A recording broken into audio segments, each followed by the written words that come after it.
Hi, and welcome back. Today we're going to be talking about part 2 of the basics for throwing on the potter's wheel. So last time we talked about how to center.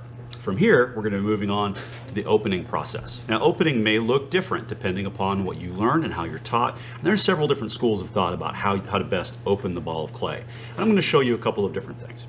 Now, first, you want to make certain that obviously what you have is completely centered.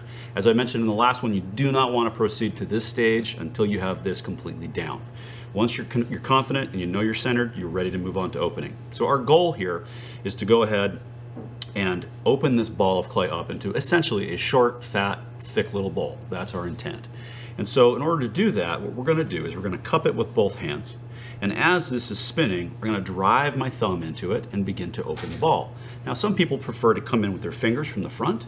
I prefer to come in with my thumbs over the top, but that is, again, something that you can try and experiment with and see what works better for you.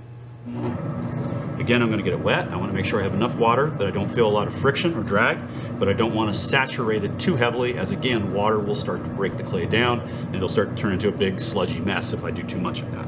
So I'm going to cup with both hands. I'm going to let my left thumb just kind of hang out. I'm not going to push much here at all. I'm going to let it just kind of sit on top of the clay and make a little divot. That allows me to see exactly where that center point is. I'm going to allow my thumb to start to gradually drift down into that ball of clay. My other thumb can apply a little more pressure if I want. I can bring that down until I kind of run out of thumb there, so I don't have any more space to go with my arm anchored.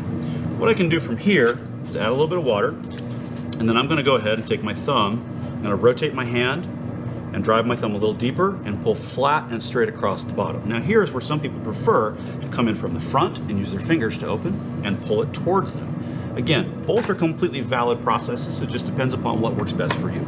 So I'm going to go in and open. I'm going to drive my thumb in, and I'm not going to go all the way through the ball of clay. I'd like to leave about ½ an inch of material in the bottom so that I'll have something I can trim. I'm going to get a little more depth. And now when I move my thumb across the floor of the vessel here, I'm going to make sure that I keep it completely flat and straight across. A common rookie mistake here is people pull, and as they pull across, they come up and out. You want to go flat across. Also pay attention to how wide you've centered. Your outside part of your hand here shouldn't continue to move. It needs to stay right where it is. If you pull that lip out too far, you're going to lose the support from underneath and your piece will tear.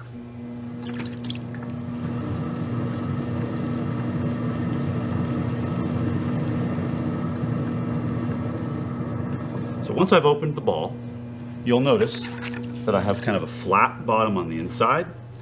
I have a fairly thick, heavy wall, but my lip is a little irregular. From that process of pulling it out and opening, quite often you're going to find that your lip is a little unusual. Now, there's an easy way to fix this, and it's a technique you can use not only here, but later in the process if for some reason your lip is perhaps a little messed up, or it's dinged and it's not exactly the way that you want it to be, or just a little uneven. What I'm going to do is I'm going to hold the lip between these two fingers, right here at about the 6 o'clock position. My right hand is going to hold a sponge, and it's going to fold that sponge over the lip. So my fingers together will almost make kind of an H.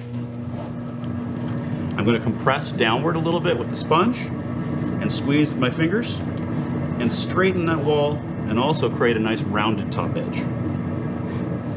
And there we go. So once I've got it to this stage, I'm going to also take my sponge, get any of that excess water out of the inside, and press down a little bit gently to compress and smooth it out. And that is how you open the ball of clay.